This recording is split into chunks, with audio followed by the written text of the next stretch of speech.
जिस बच्चे ने बिल्कुल भी तैयारी शुरू नहीं की है वो भी स्क्रैच से एडवांस लेवल तक पहुंच जाएगा। इन सब्जेक्ट पे ज्यादा ध्यान देने की जरूरत इसलिए है क्योंकि 11वीं 12वीं की इकोनॉमिक्स नहीं है ये, उससे आगे की इकोनॉमिक्स भी है। इन चीजों का इक्वल वजूद है सीए में एंट्री करने के लिए, सीए के सिलेबस में एंट्री करने के लिए। तो इस बात को जरूर समझना है। अगर तुमने दिमाग में इन चीजों को बसा लिया ना तो आपको एक चीज तो मतलब एक पैटर्न होता है ना, दिमाग में क्लासिफाइड हो जाएगा। जब चीजें क्लासिफाइड हो जाती है तो आसान हो जाती है, कॉम्प्लेक्स और डिफिकल्ट नहीं रहती। अगर तुम्हें कोई भी दिक्कत, डाउट, प्रॉब्लम या परेशानी हो तो प्लीज कमेंट सेक्शन में बता दो, मैं आपकी हर एक कमेंट पढ़ता हूं और उसका जवाब जरूर दूंगा।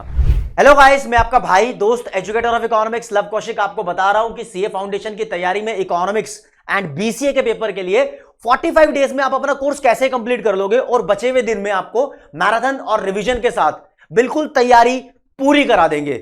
और आज हम वो स्ट्रैटेजी डिस्कस कर रहे हैं जिसके बेसिस पर अगर आपने पहले से थोड़ी बहुत पढ़ने की तैयारी शुरू कर रखी हो तो आपका काम चल जाएगा, बढ़िया हो जाएगा। लेकिन जिस बच्चे ने बिल्कुल भी तैयारी शुरू नहीं की है वो भी स्क्रैच से एडवांस लेवल तक पहुंच जाएगा।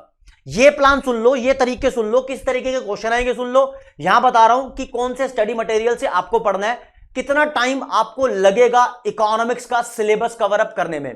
आपको पता ही है सीए फाउंडेशन के 4 पेपर है, चारों के चारों 100 नंबर के हैं, तो हर एक पेपर की इक्वल वेटेज है भाई। बस फर्क इतना है कि स्टार्टिंग का जो पेपर 1 और पेपर 2 है वो सब्जेक्टिव है और पेपर 3 और 4 है, यानी जो मैथ्स का और इकोनॉमिक्स का पेपर है उसके अंदर ऑब्जेक्टिव एमसीक्यू वाले क्वेश्चन आएंगे और 0.25 मार्क्स की नेगेटिव मार्किंग भी है। तो यहां अलर्ट है, खतरे वाली बात है। तो उस खतरे से बचाने के लिए मैं आपको कुछ चीजें बिल्कुल क्रिस्टल क्लियर कर देना चाहता हूं और ये बातें आपको अगर दिमाग में घुसानी है तो ये वीडियो पूरी एंड तक देखनी जरूरी है। तो यार बहुत छोटी वीडियो बनेगी, पहली बात तो बहुत छोटी क्लास है, इतना लंबा रायता यहाँ नहीं फैलाएंगे, अपने काम से काम रखेंगे क्योंकि सीए फाउंडेशन एक सीरियस एग्जाम है। यहां पर हमें अच्छे तरीके से डेडिकेशन के साथ पढ़ाई करने की जरूरत है। तो शुरुआत करता हूं आपके सिलेबस कोर्स से।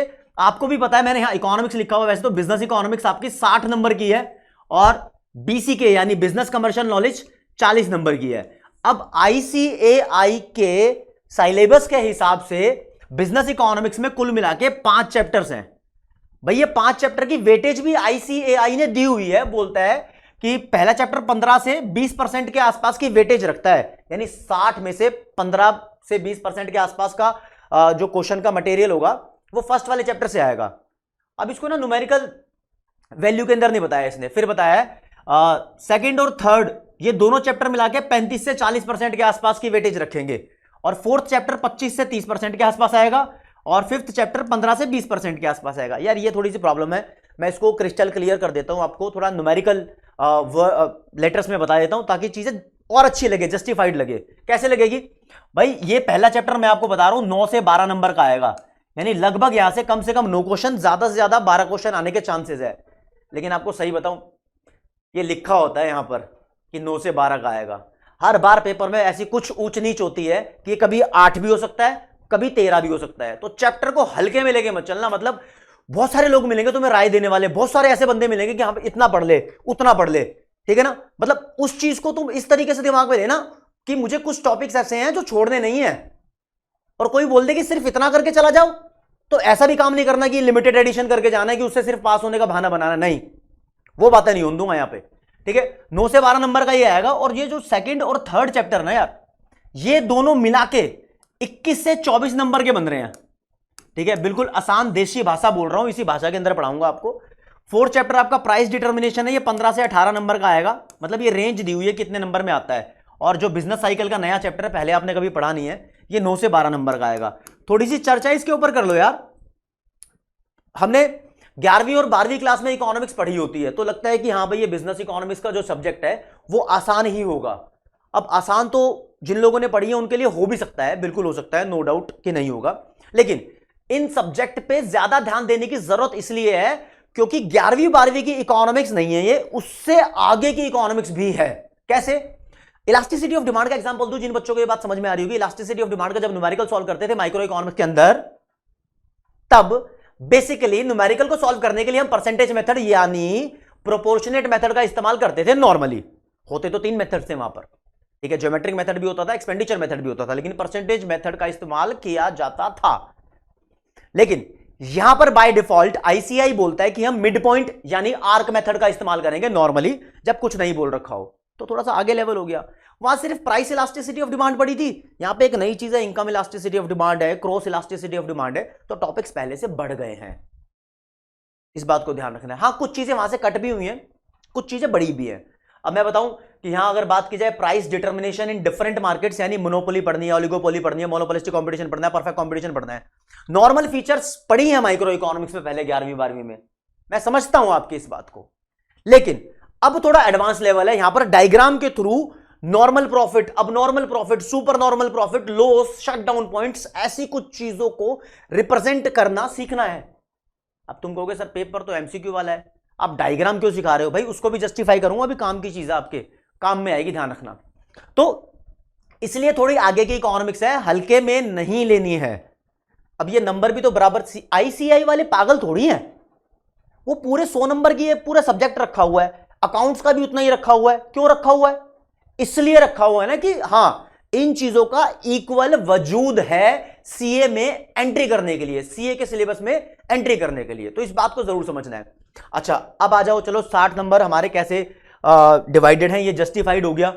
अब कर लो बीसीके को, यानी बिजनेस कमर्शियल नॉलेज, थोड़ा सा बिजनेस है, थोड़ा सा कमर्शियल नॉलेज है, यहां पर दोनों मिक्स है, 40 नंबर का, बिल्कुल इग्नोर मत मारना इसको, इसके लिए स्पेशल तरीके से पढ़ाई की जाती है। अलग चीज लग रही होगी आपको, लेकिन 11वीं क्लास की बिजनेस स्टडीज है ये, बहुत ज्यादा 11वीं क्लास की बिजनेस स्टडीज है। 12वीं क्लास में बिजनेस एनवायरनमेंट का एनसीईआरटी का 3rd चैप्टर था, वो बड़ा डाल रखा है यहां पर, और कुछ नई नई कॉमर्शियल कॉर्पोरेट वर्ल्ड की टेक्नोलॉजीज वाली टर्म है यहां पर, कुछ चीजों की फुल फॉर्म जाननी जरूरी है, तो नई नई चीजें यहां पर दिखेंगी आपको। और यहां पर 6 चैप्टर है, 6 के 6 चैप्टर का अभी मैंने अलग अलग नाम लिखा नहीं है, क्योंकि ये एक तरीके की स्ट्रैटेजी वीडियो है, इसके अंदर मैं कोई टॉपिक आपको पढ़ा नहीं रहा हूं, लेकिन आपको प्लान तो बता रहा हूं। अब आप देखो ये 40 नंबर किस तरीके की डिवाइडेड है, हर एक चैप्टर की बराबर की वेटेज है यहां पर, हर एक चैप्टर 15 से 18% के आसपास का आ रहा है, ठीक है। तो 40 नंबर का है तो एक्सपेक्ट किया जाता है कि हर एक चैप्टर से 6 से 7 नंबर के क्वेश्चन तो आएंगे ही आएंगे, तो इस बात को ध्यान रखना कि कोई भी एक चैप्टर छोड़ नहीं सकते। यहां पर काफी सारे टीचर्स या फिर ऑनलाइन एजुकेटर्स मैंने देखे, मैंने खुद देखे हैं, मैं सीरियसली झूठ नहीं बोल रहा, वो बोल जाते हैं कि हाँ इसमें से 3 चैप्टर कर लो, 4 चैप्टर कर लो, एक आधा चैप्टर छोड़ दो, अलग अलग एजुकेटर्स अलग अलग बोल रहे हैं, लेकिन मुझे वो बात जस्टिफाइड नहीं लगती। क्यों? तुम एक भी चैप्टर छोड़ रहे हो तो 6-7 नंबर का यार पेपर सेक्रीफाइस कर रहे हो ना, मत छोड़ो उस चीज को, आसान चीजें हैं, एक बार करनी शुरू कर दोगे तो दिमाग में जब चीजें आ जाएंगी तो तुम्हें खुद कॉन्फिडेंस हो जाएगा। कॉन्फिडेंस कैसे आएगा? वो आएगा प्रैक्टिस से, बिना प्रैक्टिस के कॉन्फिडेंस नहीं आएगा, इस बात को ध्यान रखना। जिसको लगता है कि हाँ मेरा कॉन्सेप्ट क्लियर है, अब मैं पेपर देके आ जाऊंगा या पेपर देके आ जाऊंगी तो अच्छे नंबर आ जाएंगे, भूल में हो तुम अगर तुमने प्रैक्टिस नहीं की तो। प्रैक्टिस करनी बहुत जरूरी है, ध्यान रखना। चलो ये तो इंडेक्स क्लियर हो गया, ये बातें क्लियर हो गई। हाँ भाई मैंने पहले भी आपको बताया था कि मैं ये वाली वीडियो लेकर आऊंगा, तो इसके अंदर बताऊंगा कि हाँ परसेंटेज को हटा के कि हमारे मार्क्स किस हिसाब से किस चैप्टर के कितने बन रहे हैं, ठीक है। तो दोस्तों अब आपको सिंपल और आसान मैनर में ये बता रहा हूं कि किस किस तरीके के क्वेश्चंस एग्जाम में पूछे जाते हैं। बिजनेस इकोनॉमिक्स और बीसीके की बात कर रहा हूं, ये 7 तरीके के क्वेश्चन पूछे जाते हैं, ध्यान दे लो इस चीज पे। अगर तुमने दिमाग में इन चीजों को बसा लिया ना तो आपको एक चीज तो मतलब एक पैटर्न होता है ना दिमाग में, क्लासिफाइड हो जाएगा। जब चीजें क्लासिफाइड हो जाती है तो आसान हो जाती है, कॉम्प्लेक्स और डिफिकल्ट नहीं रहती। अच्छा फ्लो में मैं यार इसी तरीके से बात करता हूं, अगर तुम्हें कोई भी दिक्कत, डाउट, प्रॉब्लम या परेशानी हो तो प्लीज कमेंट सेक्शन में बता दो, मैं आपकी हर एक कमेंट पढ़ता हूं और उसका जवाब जरूर दूंगा। तो दिल से जुड़े रहने के लिए यार मैं तुम्हारे साथ हमेशा जुड़ा रहूंगा, तुम मेरे साथ हमेशा जुड़े रहो, हमारा प्यार बनना चाहिए। अगर तुम्हारा और हमारा जो कोऑर्डिनेशन है वो बहुत अच्छे लेवल पे बनता है तो तुम्हें भी पढ़ने में मजा आएगा और मुझे पढ़ाने में डबल मजा आएगा, ज्यादा इन्वॉल्व होकर पढ़ाऊंगा और बहुत मजेदार तरीके से पढ़ने वाले हैं, तो हल्की बात मत लेना। चलो टाइप्स ऑफ क्वेश्चन की बात करते हैं दोस्तों। थ्योरेटिकल क्वेश्चन तो आएंगे आएंगे, थ्योरेटिकल क्वेश्चन का मतलब ये नहीं है कि हाँ डिस्क्रिप्टिव क्वेश्चन आ जाएंगे, नहीं, मतलब थ्योरी आपको कवर अप होनी चाहिए, उसके बेसिस पे एमसीक्यू क्वेश्चन पूछा जाएगा। कुछ फैक्ट्स पूछे जाएंगे, फैक्चुअल क्वेश्चन होते हैं। कुछ क्वेश्चन ऐसे होंगे जो आपके कॉन्सेप्ट को चेक करेंगे कि आपका कॉन्सेप्ट क्लियर है या नहीं है, ठीक है। मतलब अगर माइक्रो इकोनॉमिक्स की 4 डेफिनेशन दे दी ABCD, पूछेगा कौन सी सही है, तो वह कॉन्सेप्ट क्लैरिटी आपकी चेक करना चाहते हैं। न्यूमेरिकल्स आएंगे, न्यूमेरिकल्स बेसिकली बताऊं तो कॉस्ट के, इलास्टिसिटी ऑफ डिमांड के और प्रोडक्शन के, रेवेन्यू के, ये वाले न्यूमेरिकल्स ज्यादा इंपॉर्टेंट होते हैं। और न्यूमेरिकल का कोई ऐसा हवाबाजी वाला हाई पीक लेवल नहीं आएगा, एवरेज लेवल के न्यूमेरिकल आते हैं, तो इसके लिए डरने वाली बात नहीं है, अच्छी खासी प्रैक्टिस कर लेंगे तो ये भी क्लियर हो जाएंगे। फुल फॉर्म जरूर पूछी जाती है यार, फुल फॉर्म जरूर पूछी जाती है, जैसे कि RBI की full form, reserve bank of India, हाँ इतनी आसान नहीं पूछी जाएगी तुमसे, पूछ लिया। मान लो फेमा की फुल फॉर्म क्या है, फॉरेन एक्सचेंज मैनेजमेंट एक्ट। फेरा की फुल फॉर्म क्या है, foreign exchange regulation act. SEBI की फुल फॉर्म पूछ ली, सिडबी की फुल फॉर्म पूछ ली, नबार्ड की फुल फॉर्म पूछ ली, कुछ भी, मतलब है तो ये इकोनॉमिक बिजनेस इंस्टीट्यूट।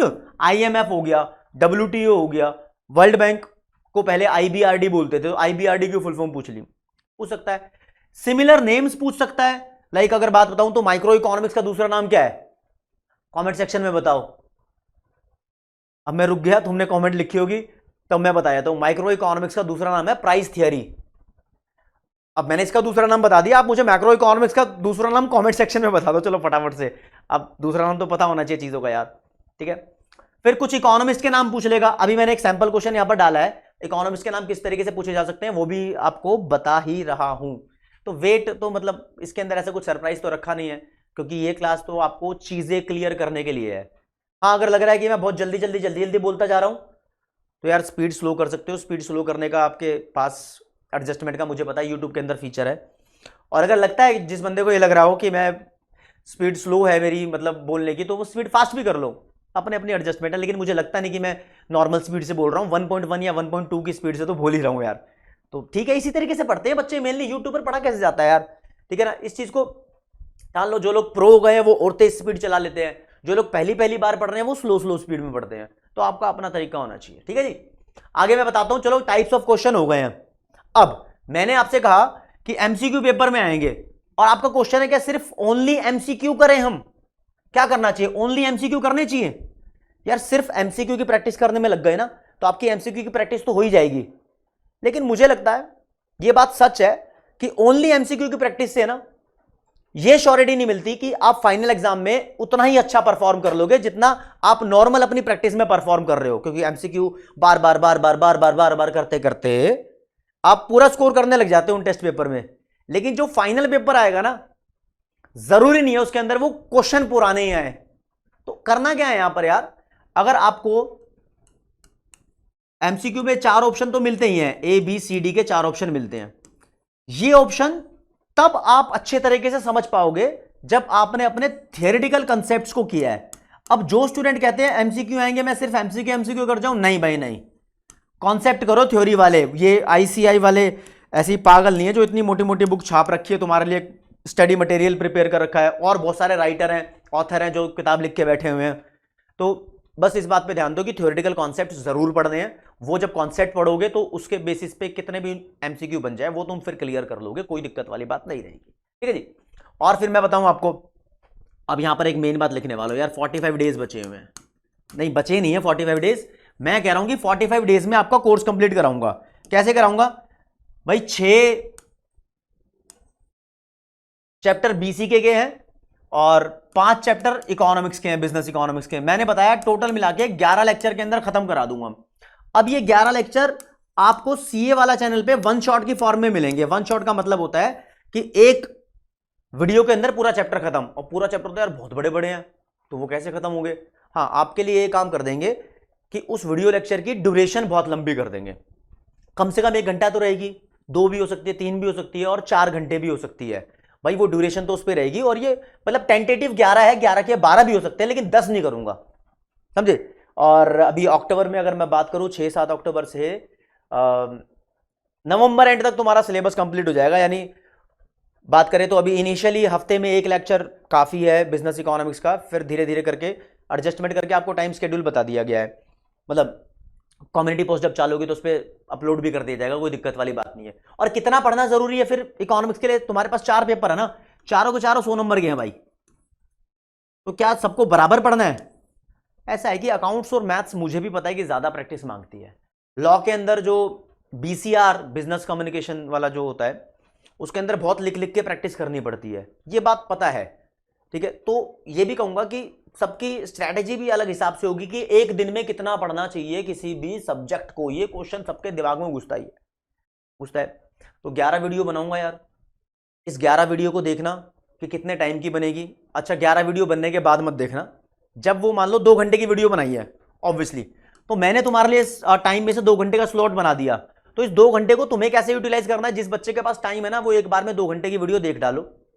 आपको यहां पर प्रैक्टिस शीट मिलेगी। प्रैक्टिस शीट के लिए आपको पीडब्ल्यू की ऐप पे जाना होगा, लिंक डिस्क्रिप्शन में है, वहां जाके आप प्रैक्टिस शीट डाउनलोड कर सकते हो, और सॉल्यूशन भी मिल ही जाएंगे आपको वहां पर, उसके रिटर्न सॉल्यूशन मिल जाएंगे, ठीक है। और तो अगर किसी के पास पूरा 2 घंटे का टाइम नहीं है, मतलब वो 2 घंटे नहीं पढ़ सकता यार, तो मैं गुजारिश करूंगा जब जब आपके पास टाइम है आधा आधे घंटे के 4 सेशन बना लो इकोनॉमिक्स पढ़ने के लिए। और हाँ, मैं इन बातों को खास तौर पे ध्यान में रख रहा हूं कि अकाउंट्स भी बहुत जरूरी है, मैथ्स भी बहुत जरूरी है, लॉ भी बहुत जरूरी है। तो जितनी देर का आपको आपके टीचर्स वीडियो लेक्चर बना के देते हैं, कम से कम उतना पढ़ो, उसके बाद उसकी प्रैक्टिस करो, ये बहुत जरूरी है। और सीए फाउंडेशन का कोई ऐसा हाई तौबा मचाने वाला एग्जाम नहीं है जो तुम्हारी जिंदगी के अंदर ऐसा बवाल या भूचाल लाके रख देगा जिससे तुम्हें परेशानी हो जाएगी। नहीं, पास करना इतना मुश्किल काम नहीं है, पास करना आसान काम है। और इस काम को और आसान सीए वाला बना रहा है आपके लिए, पूरी फैकल्टी तैयार है, सब डेडिकेशन से पढ़ाई कराने के लिए मजेदार तरीके से तैयार बैठे हैं। ठीक है जी, तो ये तो तरीका रहा कि आपको किस तरीके से शेड्यूल करना है। और इस बात का जवाब नहीं है कि मुझे एक सब्जेक्ट की तैयारी करने के लिए कितने घंटे पढ़ना होगा, कोई जवाब नहीं है, क्योंकि हर बच्चे का कॉन्सेप्ट को ग्रैब करने का, कैच करने का अलग तरीका होता है। कोई बच्चा एक कॉन्सेप्ट को 1 घंटे में कवर करता है, वही कॉन्सेप्ट दूसरा बच्चा 3 घंटे में कवर कर रहा है, और वही कॉन्सेप्ट एक और बच्चा है जो 15 मिनट, 20 मिनट, 40 मिनट में कवर कर रहा है। तो अलग अलग तरीके हैं सबके कि कितनी देर में लोगों के भेजे के अंदर बात घुसती है। सबका अपना अपना तरीका होता है ना, एक बंदा 4 रोटी में पेट भर रहा है, एक बंदा 2 रोटी में पेट भर रहा है, सबकी कैपेसिटी अलग होती है। तो अपना टाइम देखो, और कोई बोल दे कि सर हमारा टाइम टेबल बना दो कि हमें इस हिसाब से पढ़ना है, मैंने अपने एक्सपीरियंस से कह रहा हूं, अगर तुम इस बात से अग्री हो या नहीं हो तो आप मुझे बताओ कमेंट सेक्शन में। यार कोई किसी का टाइम टेबल कैसे डिसाइड कर सकता है? मैं यहां बैठ के अगर बता दूं तुम्हें दिन में 8 से लेके 10 बजे तक पढ़ना ही पढ़ना है सुबह, और रात को पढ़ना है तुम्हें 9 से लेके 12 बजे तक, अरे क्या पता तुम्हारे घर में कैसी कंडीशन है यार। सबके घर में अलग अलग कंडीशन होती है, कोई एक कमरे में रह रहा है, कहीं 3 रूम का सेट है, किसी के पास पूरी बिल्डिंग है, किसी की जॉइंट फैमिली है, कोई न्यूक्लियर फैमिली है, किसी घर में कुछ परेशानी है, किसी घर में कोई दिक्कत है, किसी के घर में खाना रात को 10 बजे बनता है, किसी घर में खाना शाम को 7 बजे बन जाता है, किसी घर में जल्दी सो जाते हैं, किसी घर में लेट सो जाते हैं, और दूसरे फैक्टर्स हैं जो तुम्हारी लाइफ को अफेक्ट कर रहे हैं। खेलने के भी है, कूदने के भी है, फोन चलाने के भी है, सिस्टर का स्केड्यूल भी है, भाई का स्केड्यूल भी है, मम्मी पापा का स्केड्यूल भी है जो तुम्हें अफेक्ट कर रहा है।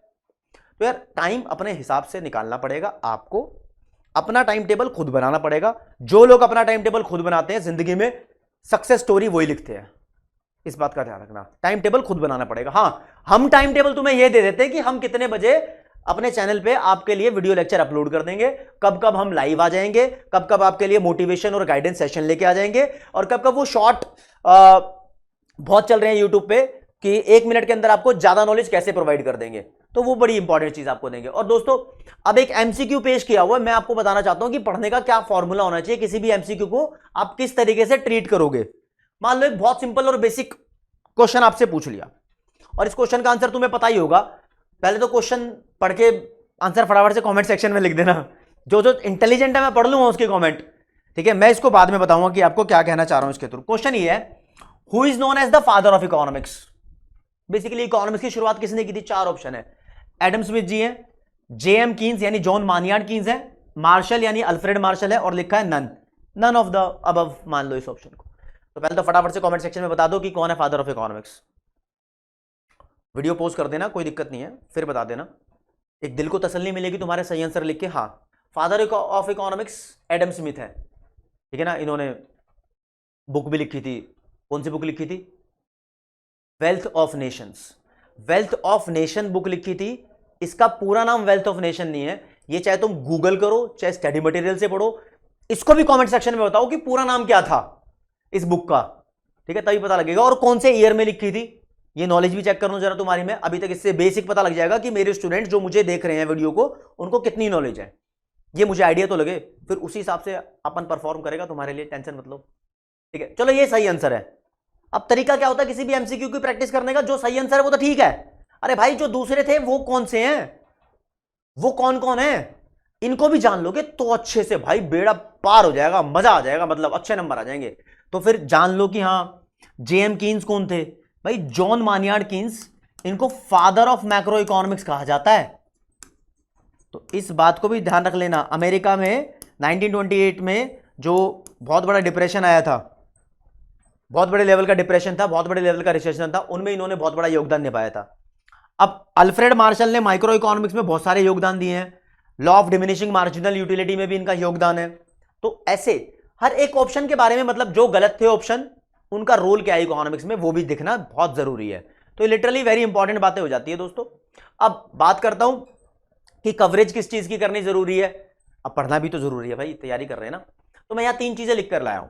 मैंने बोला आईसीआई का स्टडी मटेरियल पढ़ना जरूरी है, आईसीआई के एमसीक्यूज अपलोड होते हैं वेबसाइट पे, करने जरूरी है, आरटीपी यानी रिवीजन टेस्ट पेपर, एमटीपी यानी मॉक टेस्ट पेपर, और कुछ एग्जाम लेवल के धाकड़ क्वेश्चन मैं घोषित कर दूंगा जिसके बेसिस पे फाइनल पेपर में आपको क्वेश्चन भी देखने को मिलेंगे।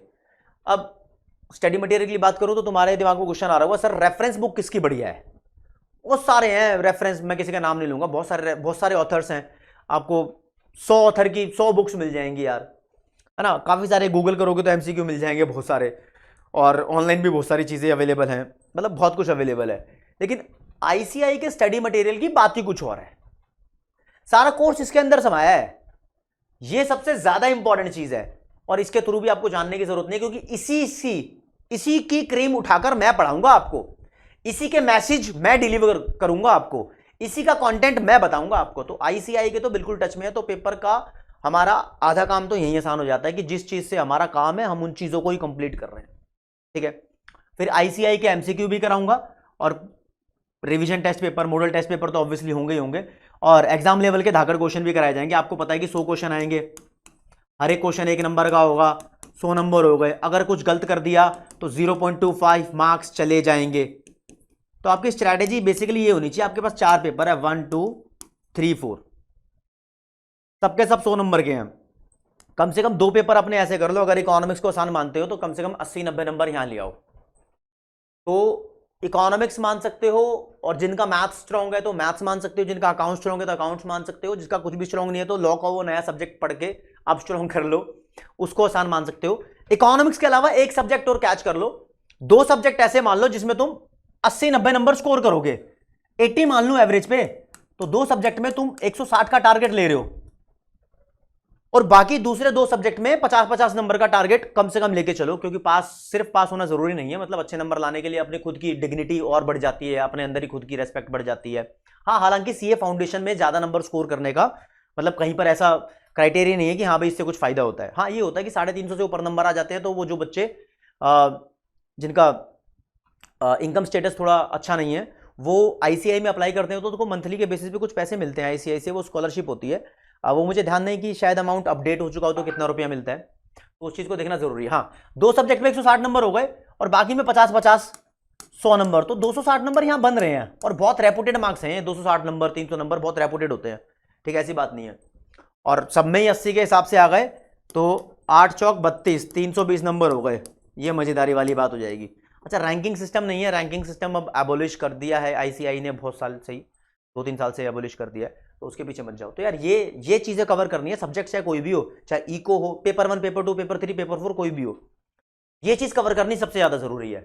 और अब इकोनॉमिक्स की बात कर रहा हूं तो 60 की इको हो गई, 40 की हमारा बीसी के है, तो बीसी के स्पेशल में यार सबसे जरूरी है कि आपको रिवीजन लेते रहनी है। यहां पर स्पेशल यही है कि कॉन्सेप्ट की रिवीजन लेते रहो, एमसीक्यू से पहले रिवीजन करो, यहां पर कुछ पता नहीं होता कि कौन सी लाइन से कैसा क्वेश्चन बना देंगे आईसीआई वाले। और हाँ, ये तो बात सच है कि पुराने क्वेश्चंस भी बहुत सारे रिपीट होते हैं, तो वो रिपीट होंगे, उसकी प्रैक्टिस आपको कराई जाएगी, नो डाउट कराई जाएगी, ठीक है ना।